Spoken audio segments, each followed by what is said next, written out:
Welcome into another episode of Everything is Logistics, a podcast for the thinkers and afraid. I'm your host, Blythe Milligan, and we are presented by SPI Logistics, and we are live in Orlando, Florida for our third Podfest conference. This happens every year in the city of Orlando, as well as a traveling tour that Podfest does. And I am joined for the first time in show history by my husband, Blythe Milligan, also a longtime podcaster. And we're going to be talking about some of the podcast strategies that we have learned at this year's Podfest and how you can take these lessons and turn them into your own creative content or your own company's podcast. And so let's just go ahead and kick things off with our first topic of overall conference takeaways. What's sort of the biggest takeaway that you have from this event? Can I first start off by saying, wow, such an honor to be on Everything is Logistics for the first time. My debut appearance, I am honored, flabbergasted, and deeply appreciative of your listeners lending me their ears. Hi, I'm the husband. You may have heard of me a couple times. Okay, all right. Snap out of it. This is a professional show. Jokes aside, okay. My big takeaway, my most immediate takeaway, and just feeling coming off of Podfest. We attended for 2 days.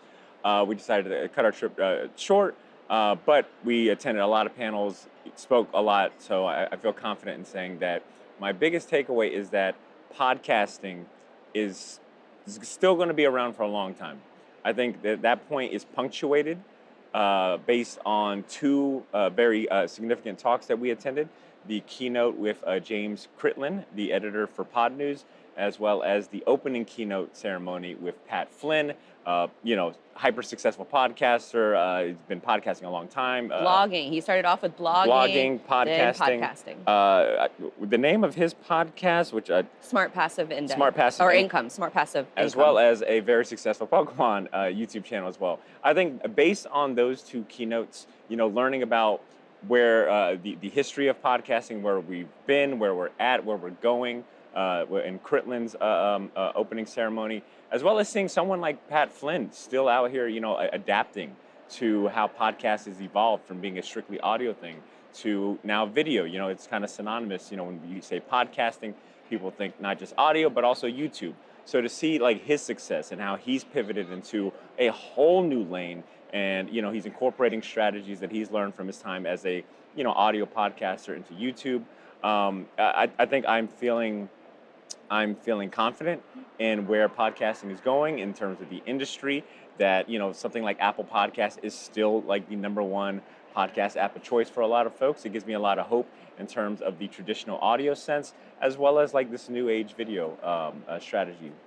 Yeah, I definitely echo the Pat Flynn sentiment, because as someone who started blogging in 2007, it's one of those moments where you can watch another creator, because Pat Flynn, for me, he was the first person to really set the stage as far as income is concerned. Like, it was the first way that I knew of how people make money online. And then just to see his career trajectory go from being a blogger, starting off with podcasting, doing live streaming, then getting into YouTube. And then now I think he just started also a dedicated shorts channel. I think currently, as of the time that we're recording this, he's doing a shorts, 30-day challenge and asking all of his audience members in order to make a short form video every single day so that you can stop kind of getting out of your own way, instead of, stopping production because you think that, things have to be perfect, and he just wants you to jump right into it. He also made a really great tripod. It started off as like a Kickstarter because he was tired of like coming to conferences and not having, a good travel kit.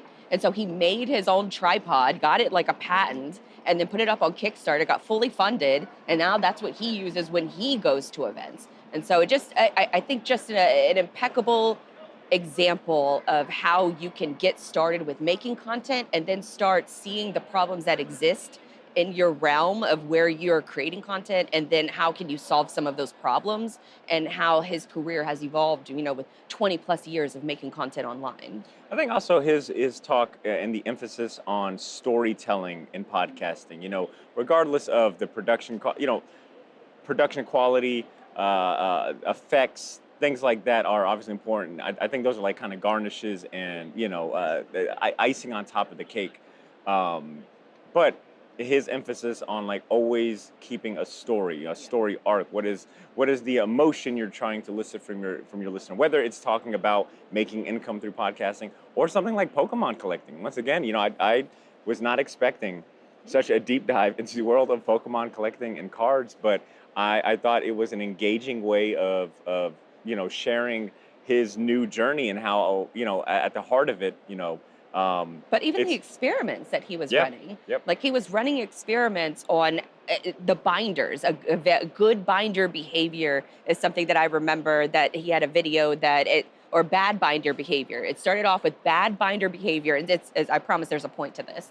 But he was instilling curiosity into what bad binder behavior is. And then he comes out, and speaking of products, like he comes out with his own binder to keep your Pokemon cards in. And then inside the binder, it says good binder behavior.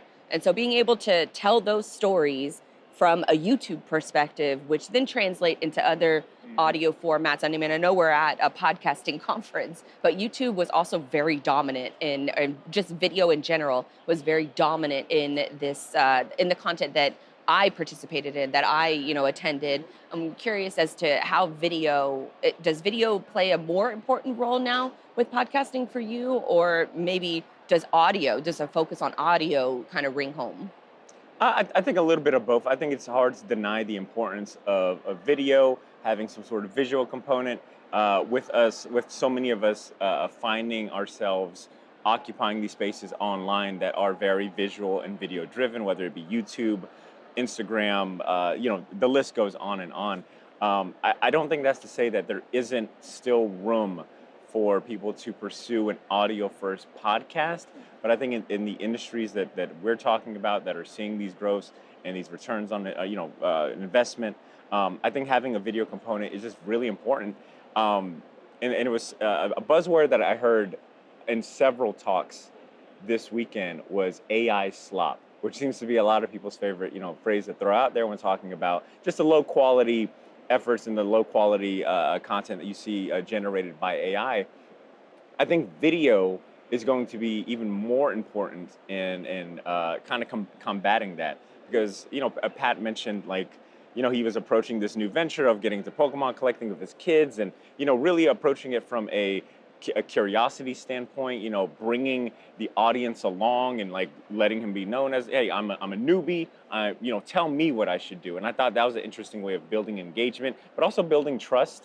And I think video, being able to see someone's face, he was showing so many different clips of him, whatever, completing a collection of Pokemon cards, and he's crying and he's hugging like these people who are trading cards with him.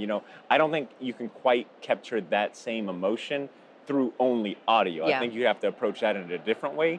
But with video, I think it really helps resonate and bring that human aspect to it. When someone's watching that, and they know it's not AI. I think I think it goes a long way in building a connection with your audience. Yeah, and I think starting to that point, starting a new channel right now, it feels like a lot of the population, not maybe at this conference, but just in general, are very cautious to follow someone new because maybe they don't know if it's an AI driven personality or not, because these things are so easy. For those who don't know, it is so easy to go to a company like 11 Labs where you can pick from an avatar, type in a script, and then or get AI to make the script for you, plug the script in, and that video can say whatever you want it to say. And then you have other tools like Descript where it can clone a version of your voice with permission, of course, or maybe not permission, depending on who's using it.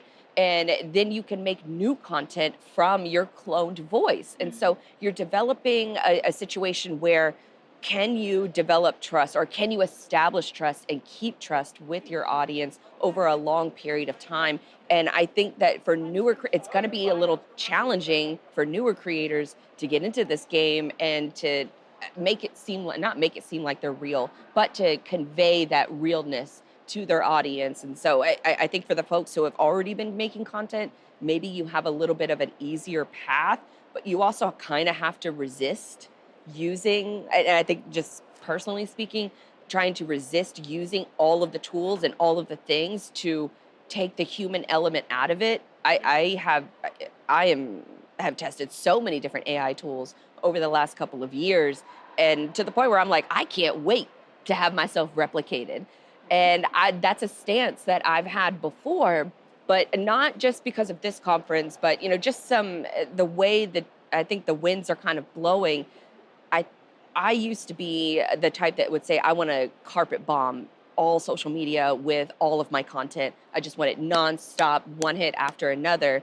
How can I take 17 clips from one interview and then put it all out on social media? Where now it's the complete opposite for me, where I need to be more involved with the editorial. I need to be the one who's looking at all of the headlines, the descriptions, the SEO keywords, the content that obviously that we're making, but where's the direction going, and then how can we do more quality instead of quantity? Not to say that I didn't put quality effort into my work, but it's definitely, instead of 17 clips from one interview, it's one or two, and those are going to be such a great clip in my mind that I'm going to put out into the world, instead of just let me just put it into Opus Clips, and whatever Opus tells me is like a or a B, that's the one I'm going to send off to the YouTube Shorts and social media. So it's definitely, I think, switch things around for me with I guess, the influx of all of the AI content, where it's never been easier to make content, but now you have to make the editorial choice of what you're going to produce and why. Because, I mean, this is a business podcast. Like, this is, in the logistics industry that I work in, that you hear me, across the hall, having my interviews. There is a level of, with my own content, of questioning, do I want to just be talking heads like this and just be a talking head and make content like that? Or do I want to take a little bit of a different spin on the audio version versus the video version? And I think that that's where Pat's talk really hit home for me, is because he definitely signified that he's evolved. I don't know that he does just strictly podcasts anymore. I think he only does like YouTube videos. And so, but he's telling a story in a video format that would be really challenging to do in an audio format. There was something that James Cridlin, editor of Pod News, said in his keynote to that point that I took a note of, that I wanted to share, where he was talking about podcasters trying to play both fields at once. I'm guilty of that. Recording audio, well, recording a video podcast, but you're also putting it out through audio, but you're not taking certain elements into factoring certain elements, right? Like you're putting out in the audio version of this video podcast, you're making visual references. So that kind of like, you're listening to Well, he just had that audio. one example of it was like a BBC podcast where I guess the host opened up the show with, oh, so you might be wondering why we're sitting in this big fancy studio. But for the audio listeners only, they're like, well, you never really set any context. We can't see this from. Right. And I think that was important to hear, that, whether you choose to strictly be audio only or video or a mesh of both, I think that is a conscious effort that you need to keep top of mind, that you are serving two different listeners, two different audiences, and keeping that in mind. You mentioned the different tools, right? Like you come to a conference like this, the amount of vendors, exhibitors that are on the exhibitor floor that have these services that can make clips for you or handle whatever task that you might want to have covered. I think that's nice and dandy. Having high quality production, I think, goes a long way in separating you from so many podcasts. But I think quality and quantity, I think it's a trifecta, and that third one is consistency. I'm going to reference Cridlin's talk again, where he shared so many stats about, there's 4.6 million podcasts according to the podcast index, which is, a very inspiring number to hear, that there's still so many podcasts out. It's still new ones coming out to this day. But then, juxtaposed to how many are actually active, meaning that they are at least dropping, I believe he said, one episode a month to be claimed active, 7.2%. That's, 7.2 of 4.6. I won't do the math in the It was about 400,000 active shows. So it was millions that... So regardless if you have 100 episodes in the bank, it's the highest quality, none of that means anything if it's not consistent, And I think that was a big takeaway I'm taking is like continue focusing on consistency and storytelling, evoking some emotion out of the listeners, or imparting knowledge or something new for a solution for them. And, I and, and Yeah. I would just to clarify for the audience, James Cridlin, he is the editor of Pod News, which is a daily newsletter that gives out all kinds of podcasting advice and tips and news. And they also have a business version of it as well. And James has a long broadcasting career. I think he was originally like part of the BBC. He went through this whole almost like a documentary style presentation where he was documenting the history of podcasting. And this was the talk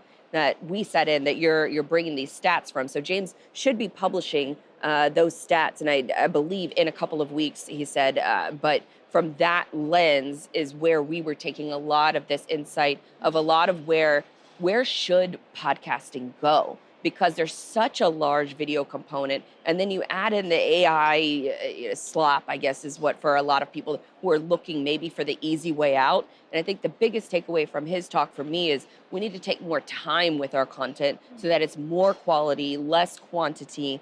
And then how do we do that from an audio perspective? And then also from the lens of keeping audio open, the open standards of RSS, and, maybe some of the damage that some of these, or perceived damage that some of these bigger companies, a Spotify or a Netflix are doing for podcasting, or trying to get you to do for podcasting, which is just I feel like podcasting is just, the definition of it feels like it's already evolved, but there's still a lot of like the audio focused people who have been in the game for a long time that want to keep it the pure format versus adding all of the different video components to it, which muddies the water for podcasting. I guess I don't put much weight into that argument, because I think podcasting has evolved much like a lot of the things that we interact with media wise.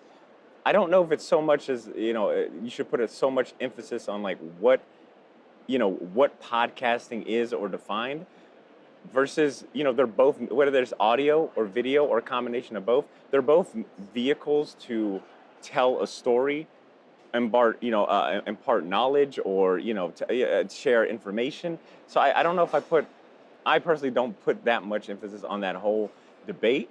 I think you had me attend a business podcast panel where they, and I'm so sorry, I can't recall the panelists off the top of my head, but several of them own podcast agencies where they create podcasts for businesses, as well as, other clients like that. They have services they sell, etc. And I mean, judging from that conversation and what I can recall is that they use a combination of both audio podcasts and video. And my big takeaway from that was having a confidence and a really clear understanding of who you are, who your audience is, what you're serving, what you're bringing to the table, and like leaning in on that, whether that's just audio or video. I think it all comes back to like looking internally and like, what are your goals? Who is your audience? Like, what are you doing this for? And now for you for a little bit of background on you for the audience is that you've been a podcaster for like more than 10 years. Shortbox podcast, you've been in this game for a long time. So how do you see, or will you place a greater emphasis on the video components of the recordings you're already doing? Because you're recording much, I think, very similar to how the rest of my industry records, overall podcasting in general, where it's a Zoom style format, and then you edit the audio file from that, and then the video is just what you kind of put up after the fact. Sure. Whereas I think Pat Flynn, he makes a YouTube first video. Yeah. He's not doing this and then turning that into a podcast. He's scripting it, he's recording this, and you might get, 5 minutes of footage out of an hour-long video that he records. So I'm curious how are you going to do video, or are you going to do video differently? Yes. Now that you kind of hear all these different viewpoints? I think I'm going to apply more intention, be more intentful with my video content. And I guess what I needed to see was someone like Pat Flynn, who is at the top of the game, and how he's utilizing YouTube, but also how YouTube is, it's building incentive for creators to be on there to study the analytics. I guess that was a really big takeaway for me personally, as someone that's always considered himself audio first, and I've always kind of treated video as kind of second, and like, it's there if you want it.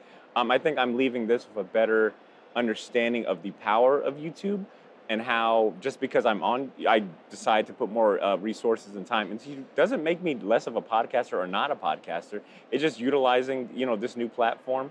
Not even really new, let's be real, it's not new. But just having a bigger intention of like really utilizing YouTube and understanding its reach, its potential, and maybe spending more time editing and coming up with scripts. I loved what Pat said about, I feel like this has now just become the Pat Flynn and James Cridlin recap hour. I do want to talk about some of these other panels, and we will get to that. But yeah, I just want to say, I think that it really did leave such a big impression on me to see, what he's generating for revenue. Like if we're being real, like that is a thing that I want to pursue, is more revenue with the podcast. And I feel like I've been leaving opportunity on the table with YouTube. I think with audio, it's such you really have to be your biggest advocate, your biggest cheerleader. You really got to put in the legwork to find sponsors, to show them the value of your show. Where I think YouTube has a lot of that built in. Also, like the forward-facing analytics, the fact that you could see views and subscribers. Discoverability. Yes, I think for your traditional audio podcaster, that could be a little scary to have your stats and numbers on Front Street. But I feel like audio first podcasts are very intimate, not only for the listeners, the relationship you build with the listeners, but also intimate in the sense of like these numbers, these behind the scene things are for my viewing only, unless I decide to share that. So long story short, rambling a little bit, but I think I leave this with the motivation to be more intentful with my YouTube content, my video content, but also to experiment more. That was something Pat said, was 20% of your what did he say, content or approach should be play, experimenting new ideas. Sandbox. And your sandbox. And the 80% of your content is your bread and butter, your weekly shows, the things that people know you for.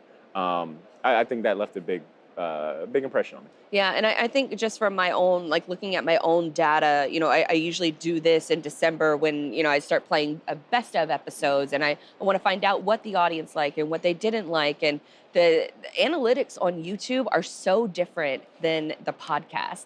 And for a podcast, in Apple Podcast, you can see, and if you don't know this, go inside your Apple Podcast, look at your numbers and see how long people are listening to your episodes. Yeah. And then go to that same episode that you have a video version on YouTube and see how long the retention rate for that is. For me, YouTube fell off a cliff after 10 minutes. And I from looking at Pat's numbers, apparently this happens to a lot of people just on, I guess, the medium of averages for a lot of channels. But for me, it really was an eye-opener that I can't just edit the video slightly. Like we were doing different editing, if the speaker, whoever is talking in the interview, they take up the whole screen versus just, this kind of side by side.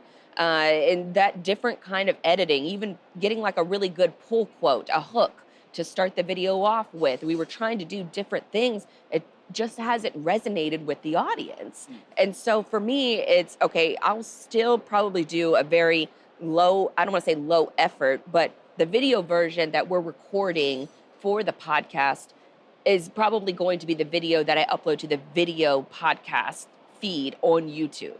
So for folks who don't know, YouTube classifies your content in several different ways. You have your shorts feed, you have your live feed, and then you have just your regular videos feed. And all of those are different types of content in YouTube's eyes. And so for me, what I plan on doing is like future interviews like this, I will use StreamYard and put it up as a live.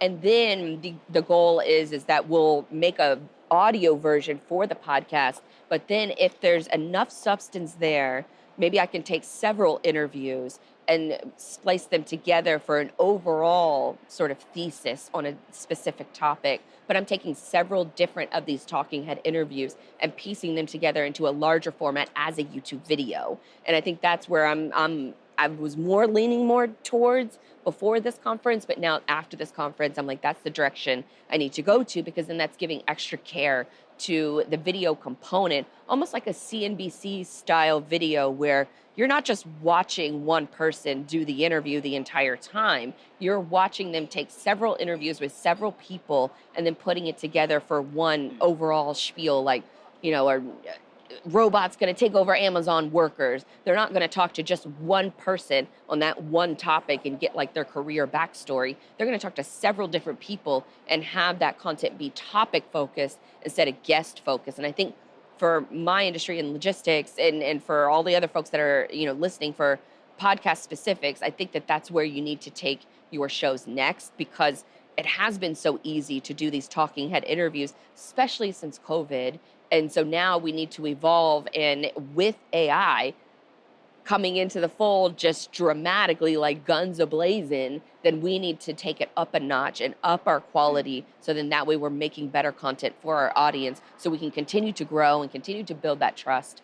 I think that's just the direction I'm personally going to go, and it sounds like that's the direction you're going to go. And so let's move on into a couple of other different talks that maybe would have stood out to you.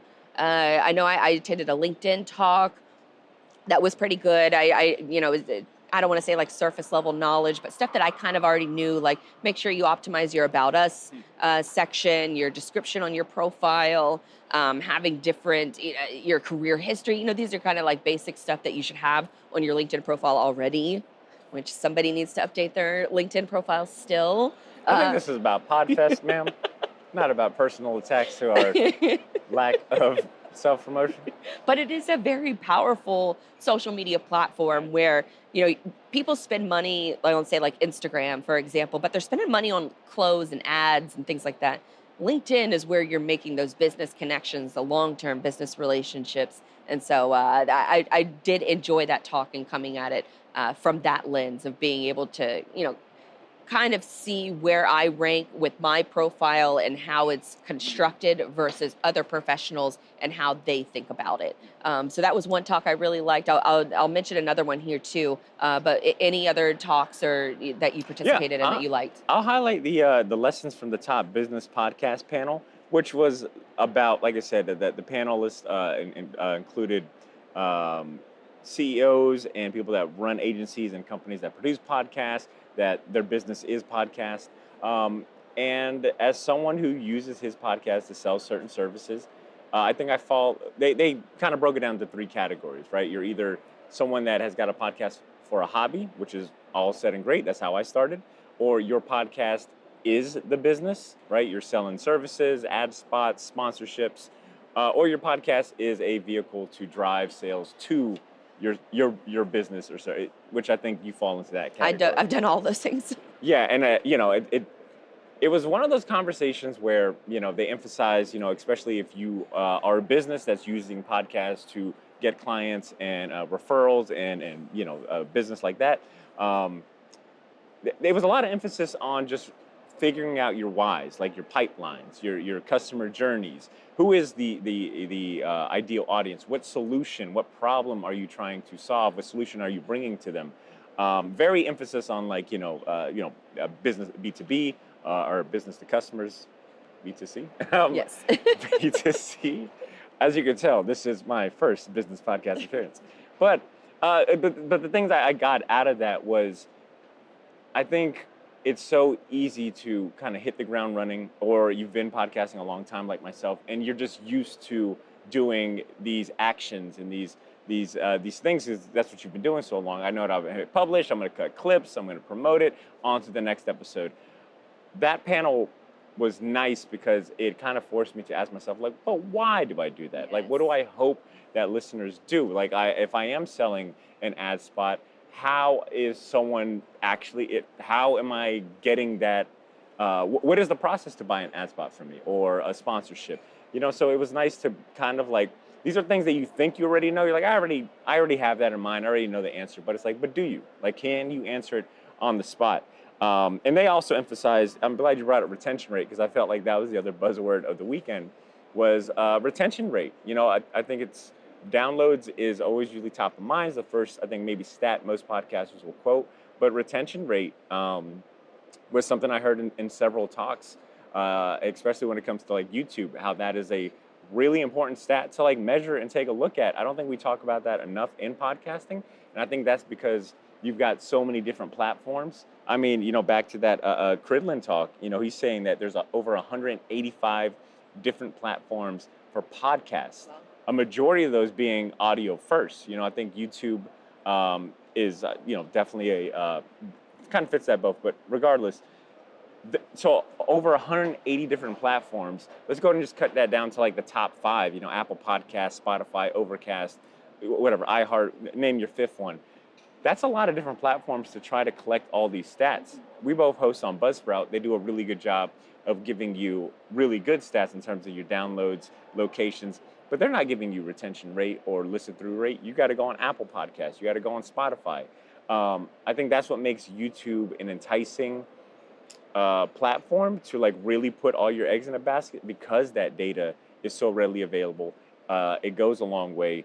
In that business podcast, they talk about not only retention rate being a part of what they call your packaging. So you got your retention rate, thumbnails, and title. And we always hear that from many podcasts when it comes to success on YouTube, is your thumbnails and your titles are like your first line of defense or attack. It's what people are drawn to. If those aren't strong, then who cares if the content in the video is good? You can't even hook them in the first instance.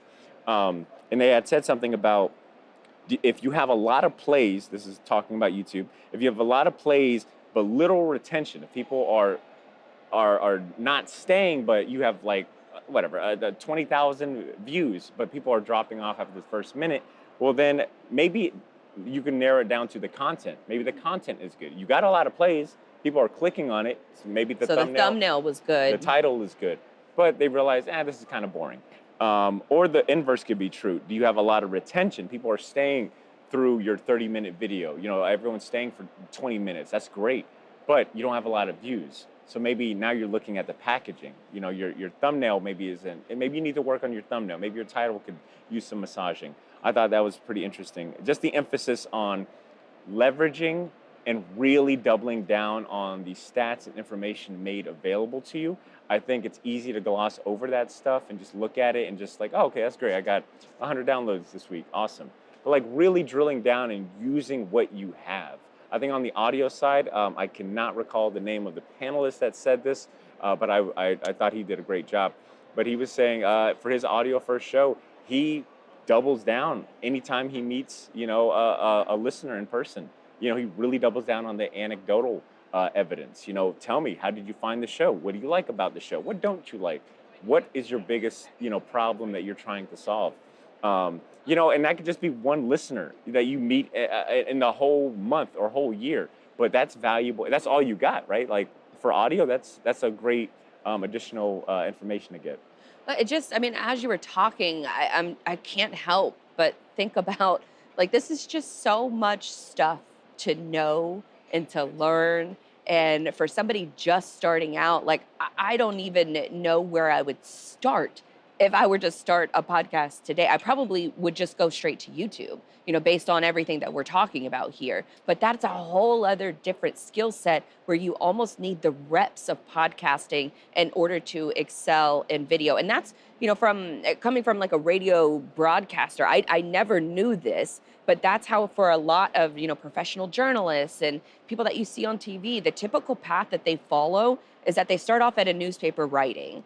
And then they get a little bit into radio. Yeah. And then if you look decent, then you get on camera. And then, the old saying, you got a face for radio is for, a lot of folks that do work in radio for a very long time. And it's because they technically could not fit into the typical broadcast role.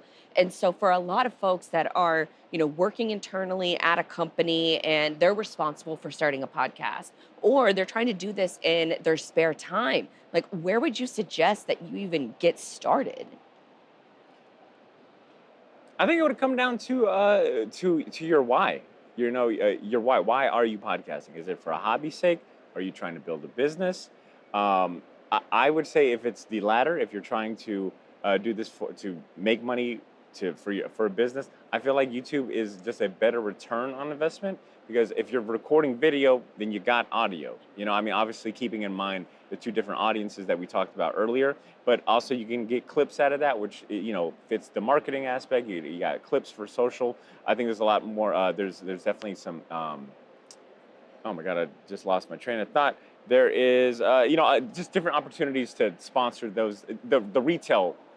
The retail? What am I saying? Anyways, I'm, I've got It's day 100 three thoughts. of a conference. 100 We've thoughts. talked a Yeah. lot, and we've had some late nights, and so But that's not to say that you can't find success audio only. I think for audio only, I think you'd have to just go very niche. I think we've heard several examples this weekend about very hyper niche podcasts that are doing extremely well for themselves, that probably won't ever hit the level of fame that a lot of folks exactly. aspire to. For example, we had heard an example of an air conditioned podcast that talks specifically about the lives of air conditioned fitters. The day in the life of a fitter, their industry. Tips and tricks of you know, installing air conditioning units. I won't even pretend to fathom what they talk about. But the example that based on that was that they are making they make plenty of money off of their podcast through sponsorships, but also I believe it's tied to a business and a service, and They also created it for the person that's going to listen from job site to job site. And I think that's when I heard them talk about that, I immediately thought of truck drivers, because there's so many creators within the trucking space, and they're making content for people who sit in a truck all day and need something to listen to. And so you have to think about, to your point, the why of what you're doing it, and then also the perceived ROI of what you're doing, because you listed the different ways or the different types of maybe you're doing it as a hobby, or maybe you're doing it for your business. But if you're doing it as a business or for a business, then you're doing it likely to get market research from your target customers, from your employee base. Maybe it's an informational podcast internally for HR's sake.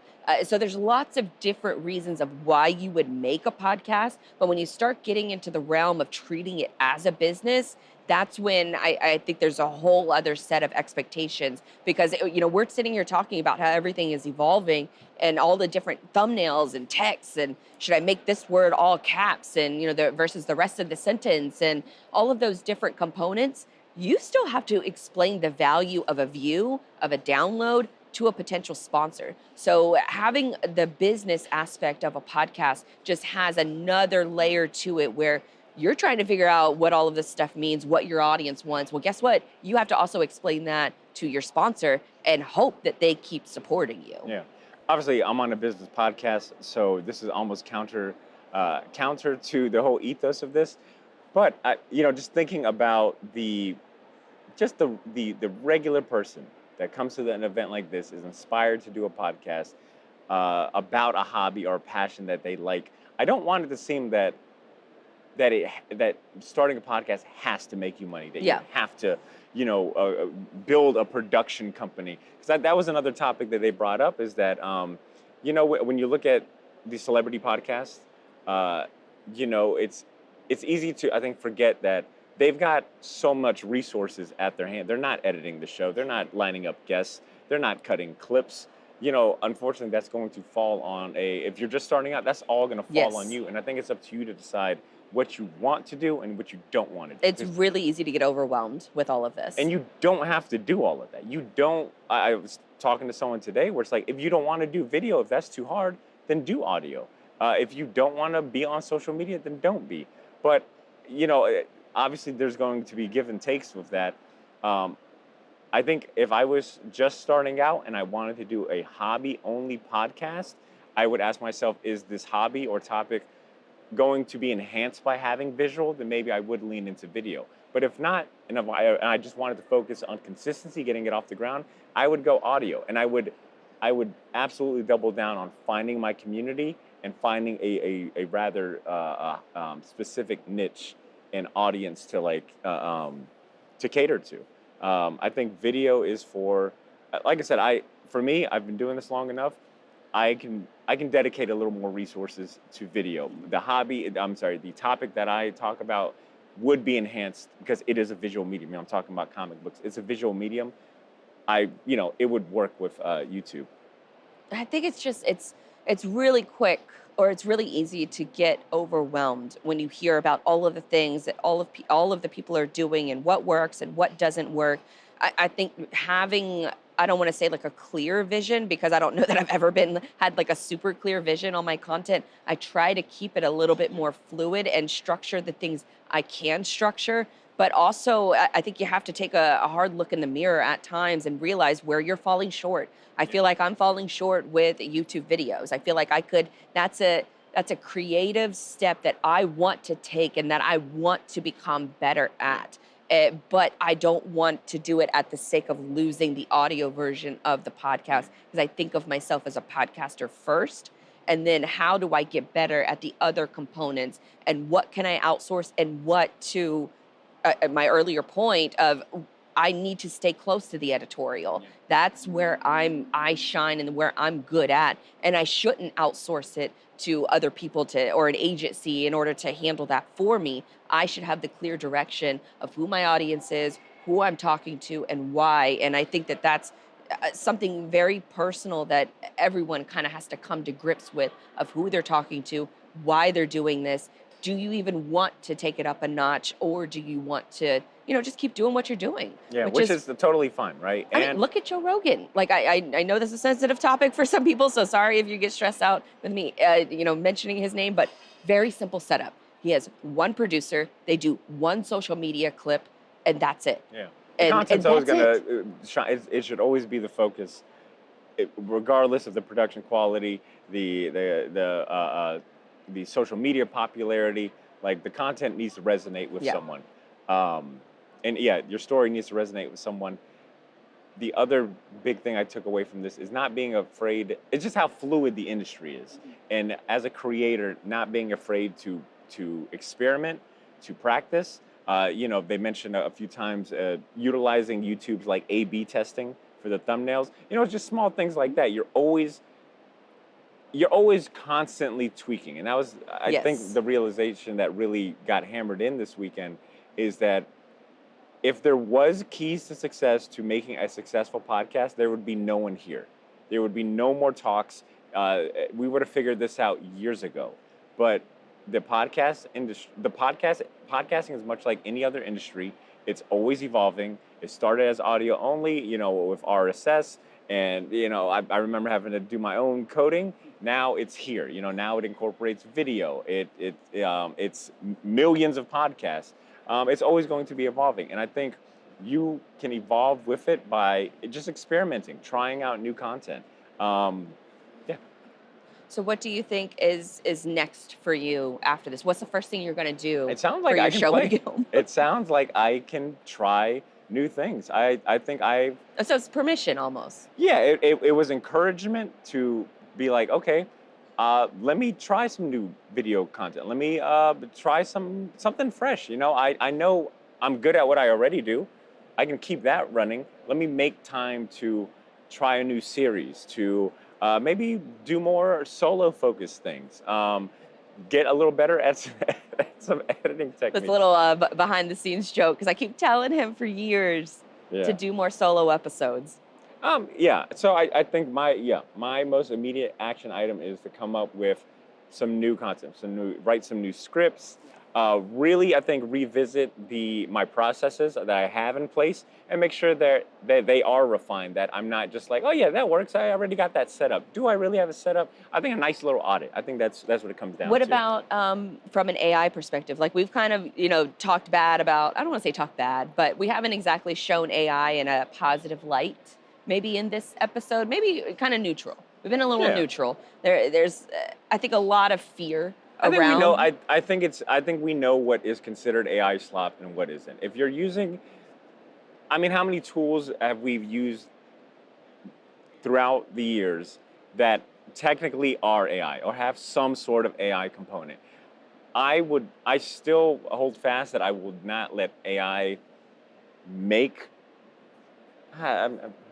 How do you use Yeah. currently AI in your podcast? I mean, obviously transcriptions, I think, is the biggest I winner think there's ever. thought starters. If I'm looking at how I Oh, currently the use it, blank page, or I heard it say the blank page syndrome. It gets rid of that. yeah, just give me something to start, and I'll refine it. I almost Even look if at you hate it. yeah, I almost look at AI as it brings the slab of granite of rock, and I'm like Michelangelo. I'm just chipping away at it. All right, I'm finding the statue of David. I think have you ever heard that where it's all about reduction? You take this big slab of rock, and then you keep taking away from it, until you get that statue of David that's lying in the center of it. I think that's what how I view AI is like it gives me some raw materials, and it's up to me and my best judgment. It's why listeners trust me, to express my opinions and thoughts, to take that raw material and Do you form it. think you outside of transcripts, how you're using it for ideation? Is that Yeah, maybe like the most you're using it for? I think data finding. I think I attended an SEO panel today about SEO strategies for podcasters.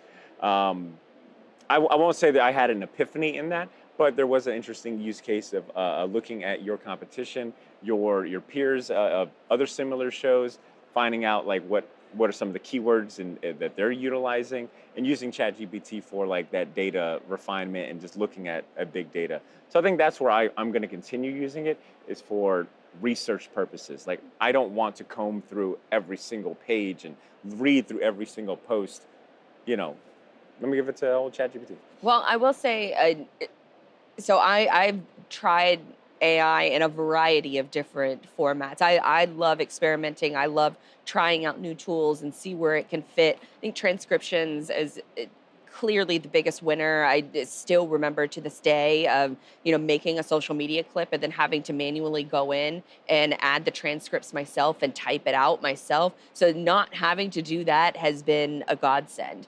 But some of these tools for deep research, being able to do a deep research report on a guest, and I can include, their LinkedIn profile, their website, and, make almost like a summary document. And then that summary document that I no longer have to spend hours doing is just done for me in a matter of, 5 to 10 minutes. And then I can read that summary document, and then I can come up with the questions, or I've even prompted it and said, okay, come up with, in my voice, in my tone and style, here's some transcripts of previous interviews. This is the kind of flow that I like using. Come up with a show plan of questions that I should be asking. And most of the time, I don't like it. But it spawns or spurs that creative juice to be like, okay, this is where I want to take the show. This is where I want to take the interview.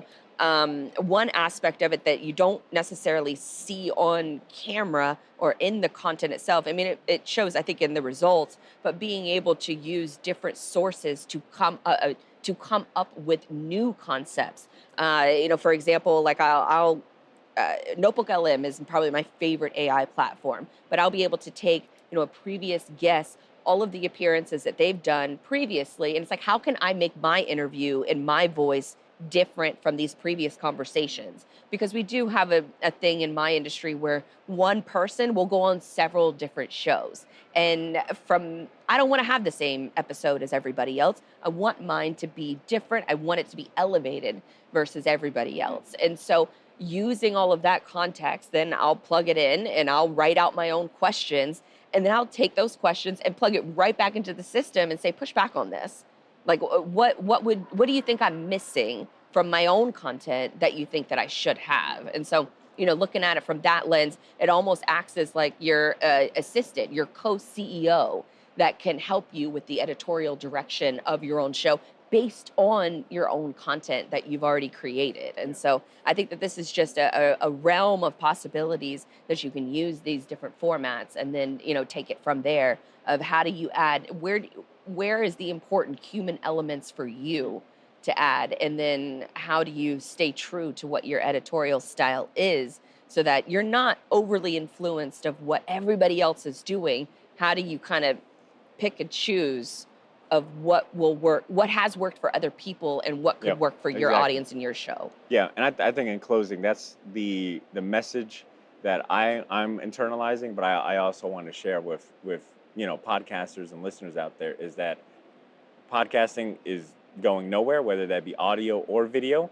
I think there is stats to support that. I think there are prime examples of people in this space doing that. Pat Flynn, being in this for this weekend, I keep bringing him up because I think it was great for him to open that and showcase his findings. I think if you are happy with where you're at with your reception, your downloads, your Is anybody happy? opportunities.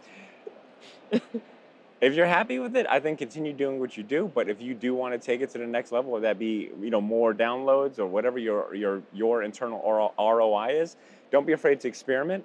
I think doubling down on these stats and data that you have available to you, and really studying those and making sense of what they mean, and expecting this to be a process that with experimentation you try a little, and maybe it might be months before you see a return on that, or it to hit, or maybe it doesn't, and then you got to pivot. Not to look at it as wasted time, or obviously it's a risk in a certain way, but I don't think it has to be I don't think it's got to be I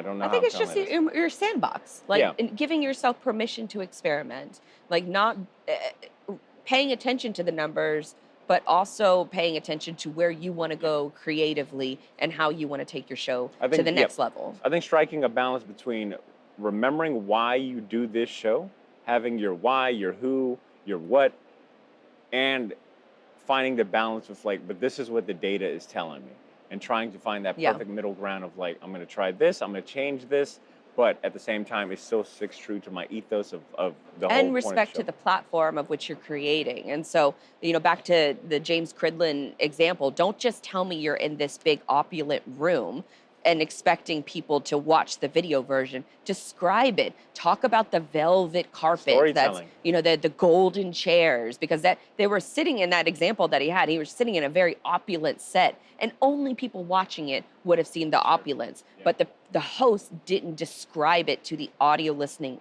audience. And so with all of that said, I am curious as to, what are because YouTube, you can see all of the examples and you can see those different experiments. You can see the view counts. And I think that that's what's unique about YouTube, is that you can see the thumbs up on certain content and the ratio of comments versus the video that's on and the views. And you can compare all those numbers. Podcasting, you're left in the dark. You don't know how many views a particular episode has, or that the public doesn't. So from I guess an outsider's perspective of the shows, the audio first shows that you listen to, which ones stand out the most of pure, they might have a video component, but you thoroughly enjoyed listening to the audio version of that Oh my episode? God. I mean, none of them are business podcasts. That's right. But I am a big fan of the Questlove Supreme podcast, which is just a one-on-one interview. He interviews musicians, actors, people in the pop culture space. And I thoroughly just enjoy the conversations they have, the stories they tell, the questions he asks. He's able to pull certain things out of his guests that I think a regular interviewer probably wouldn't, because he's in this space. And not to bring up Cridland again, but he showcased this shirt that he had made that it said, what is it? It said podcast, something for your ears when your eyes are busy. And that really stuck with me, because it just kind of highlights that intimacy of having someone so close to you, literally in your ears. I don't think as podcasters we should underestimate that power. Yes. And The car rides, the people who are cleaning, doing laundry, all of the things that you do at home. you have their active attention. I know for myself, if I'm doing something mundane, washing the dishes, I feel like my hearing is 20 times better than. Well, it's a compliment instead of a distraction, which Sure. is in my own listening habits. I think I was telling you last night, it's been a long time since I've listened to an audio first episode. Yep. I have found myself going more and more to YouTube if there's a video version of the podcast. But I've also, looking at my screen time reports, I spend way too much damn time on YouTube as well. And I could be getting much more done, my own creation done. And if by not participating in the type of content that distracts me from life And look, instead of the audio, which complements my life. and I think it's too, podcast fans, enthusiasts that have our regular shows. I know I've been listening to some of these for literally decades, and I don't see myself not listening to them like any long. You know what I'm saying? It's like, Well, if Questlove, if he had, a video version of the podcast, would you watch it? no, not really. I mean, no, I wouldn't, because I think I have built the habit of this, and once again, that's another aspect I think podcasters should like really like pay attention to, and that is the goal, right? Is for us to become a part of someone's habit where in my case, every Wednesday I drop an episode. My goal is for someone, a listener, every Wednesday to tune in on their way to the comic shop, because Wednesdays is the day that the new comics come out. Like I'm trying to get into someone's habit. And I think when you do have that, when you do cross that and it's a success there, there's a lot of power in that. And I think audio is just a different habit that you're building, a different relationship. But that's all to say that I don't have to pick between audio and video, like the only thing hindering me from listening to even more shows is the amount of time I have. Like you said, I work, I'm trying to create myself, family, etc. But that's not to say that both can exist with a listener. I've got my audio shows and I do have video shows where I like to sometimes see the reference they're making or see their faces, when they're saying these whatever outlandish things. So I think there's just room for both. I think it's really honing in on the uniqueness of both mediums and just doubling down on that. But at the same time, the heart of it is storytelling. I think that's my big takeaway is emphasizing storytelling, community, and emotion, because I think that's going to make you stand out from, the wave of AI slop that they got you convinced is coming. Now we have talked, a lot about different YouTubers and things like that we watch, and then from an audio perspective, you've talked about the shows that you only listen to audio version. I want to throw one out there: is Hidden Brain. It's consistently one of the top podcasts, but they are audio. From what I understand, they're audio only, but maybe to your greater point is that, once I've built in that listening habit to one show on one channel, then I'm going to go to that channel and listen to it. Odd Lots is another one that is, very, I don't want to, it's not as narrative storytelling as Hidden Brain is, but I still only listen to the audio version when I know that there's a YouTube version of the same show. And so, from that lens, it's how do you build that initial relationship with your audience, but then also don't betray it for the sake of, trying to be different things to different people. And I think it goes back to what we were saying is like, you can do both. There is success stories. There is plenty of listeners to be had in both. It's not a scarcity thing in either or. Judging on what research or study you're looking at today, YouTube might seem more appealing, or audio podcasts might seem more appealing. I think either you can decide to do one or the other. You could try to do both. More power to you. But I think whatever way that you lean into, you really lean into it and maximize on that specific medium's uniqueness. If it's audio, then you put a little more emphasis on the production quality, the sound quality, the storytelling aspect of it, the routine, the intimacy of it. If it's YouTube, then you really buckle down into, playing the YouTube game, having strong thumbnails, titles. I think, I attended that SEO one, and like I said, I didn't have an epiphany on anything brand new, but it was like, all of those fields in YouTube that you fill out when you put out a video, they're there for a reason. Like, why not try to fill it out as much as you can, or have do what you can. Exactly, as much as you can. So to tie it all back, if you choose audio, lean into it. If you go video, lean into it. There is, I think, an area for both, but you got to be a little more conscious about it. Okay, I think that's a really good place to end it, but I do have to ask one last question, because friend of the show, Matthew Leffler, armchair attorney, he has had this question for you for a while. For me? For you in particular. I think I know what this one is. And we need to finally answer it.